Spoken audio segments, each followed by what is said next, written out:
Hey, I'm Nora and I'm a junior Girl Scout. I have noticed that excess garbage is negatively impacting my community and probably yours too. It's actually a global problem and there isn't just one simple solution. However, there are many small steps we can take to reduce our impact. If we can each make some small changes, together we can make a really big difference in helping to tackle this problem. My goal with this video is to provide some examples of specific things we can do to make less trash, produce less pollution, and even save some money at the same time. But first, let's take a minute to better understand the problem. We all make trash every day. A lot of it ends up in landfills, which can be a problem too. But a lot of it also ends up other places, like on the ground, in bushes and trees, and in rivers, lakes, and the ocean. Not littering and recycling is important, but even when we dispose of trash properly, it can still cause problems. Some trash can break down over time, but a lot of it doesn't. Plastics remain in the environment, and a lot of the trash can also cause contamination when it isn't disposed of properly. Animals can end up eating things that can make them sick, and garbage can physically injure them as well. Humans can be affected from the pollution and contamination. There are physical effects, but also mental health effects from seeing trash all over your town. In addition to the sights and smells of garbage, another negative impact trash has on us humans is the cost. I did some research and found out that we pay a lot of money in order for our trash to be taken away each week. Not only is it expensive, but the cost has been rising drastically throughout my life. Think about it. Eventually, we will run out of space for all the garbage. As we run out of room, the prices for disposing of things will continue to rise. Most garbage companies charge based on the weight of the trash they pick up. So reducing the amount of garbage we make can save us money. Less garbage is winning all around. Less damage to the environment, less health complications, less pollution, better aesthetics. We can save money. So what can we do? Step 1. Buy less stuff to begin with. If you bring less stuff into your home, there will automatically be less to throw away. Get back to basics by only buying what you really need. Also making wise choices on purchases that will last a long time instead of things that may break quickly, need replacing, or are single-use items can help a lot. Imagine it's lunchtime and you go to a fast food place to order and eat. Think about all the garbage you are making with the single-use containers and wrappers.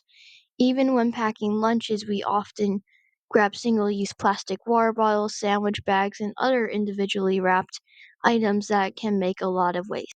To make some pretty easy changes is to pack our lunches. But we need to be mindful of how we are packing. If we use single-use sandwich bags, juice boxes, and individually wrapped snacks, the volume of trash adds up quickly. Instead, switching to reusable containers can cut out a lot of waste.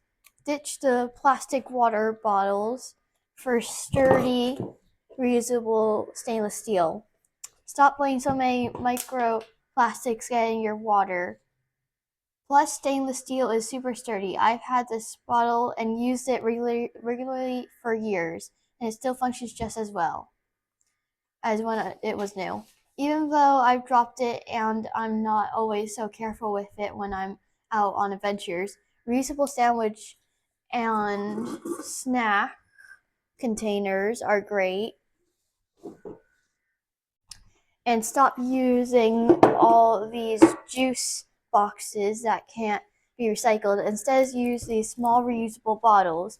Each large bottle of juice I use, which can be recycled, prevents approximately 15 juice boxes from making their way to the landfill. Finish off with a sturdy lunch box that can last for many years and hold your lunch and keep it cool.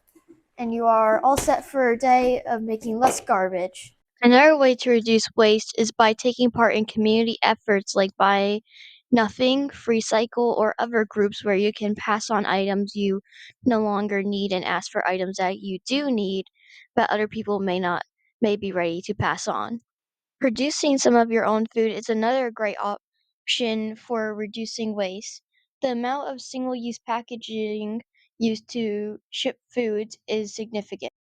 Let's say someone uses 1 dozen eggs a week. One egg carton in our fridge at a time doesn't seem like much, but this is how much waste you produce in only 1 year just from eggs.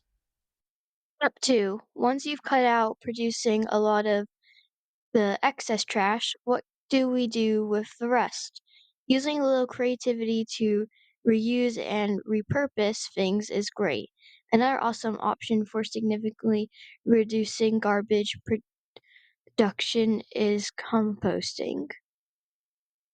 Why pay for the garbage people to haul away food scraps and yard waste when you can compost it for free? You can even use the compost to help grow your own food. At my house, we utilize two forms of composting. Composting is a type of composting that uses worms to speed up the decomposition process of organic waste. Red wigglers, in particular, are excellent at eating a lot quickly. Their waste or castings improve soil. Vermicomposting is a great way to process our own food waste and turn it into something really valuable. This type of composting can be done indoors or outdoors. We house our worms in this worm bin inside, which makes it easy to add food waste as we use it daily. You can use any type of bin that has proper drainage with some type of bedding material for the worms, like coconut core, shredded paper, or cardboard. Bedding gives a substrate for the worm to live in, but is also critical to make sure that any food you are adding to the bin is covered to prevent bugs, mold, and odors. The amount of things the worms can eat is numerous. They love fruits and vegetables besides citrus. Clean the crushed Clean and crushed eggshells, starchy food waste like bread or pasta, garden waste, coffee, grounds, and they even eat the bedding they live in.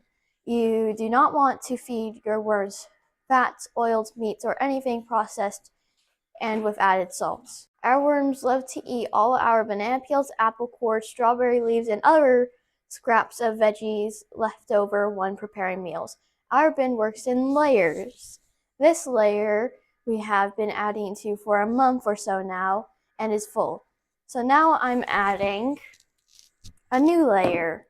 Now I'm going to pour in this coconut core into the new layer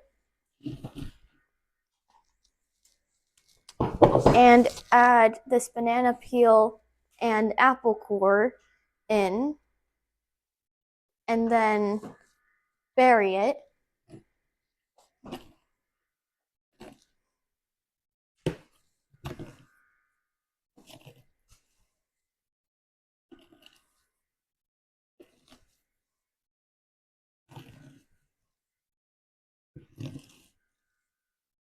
I'm going to continue to add to this layer over the month.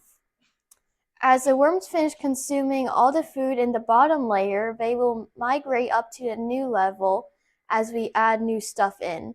Once the majority of the worms has moved, we can take out the lower level and use it to fertilize our garden. There are 3 people in my household, so worms help us keep up to 21 banana peels and apple cores out of our trash can every week, plus all the other scraps from veggies and eggshells. Vermicomposting can even be used to compost yard waste, but you would need a bigger setup than we have to handle that volume. So instead, we use a traditional compost pile outside for things like lawn clippings, sticks, and other plant waste. Let's check that out next. When composting outside, you can use fancy bins or tumblers, but you don't need them. As long as you have a space to pile up stuff and pay attention to a few important steps, you are good. The key to a good compost pile is making sure you layer your greens and browns.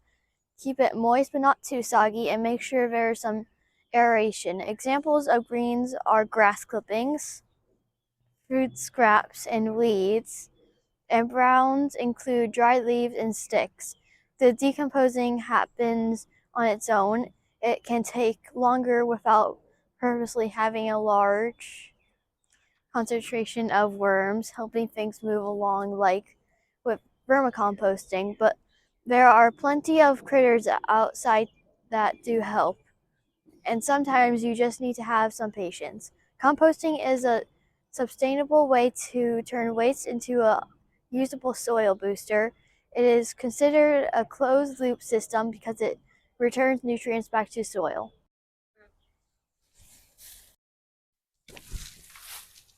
In conclusion, we can all do our part to make less garbage and pollution.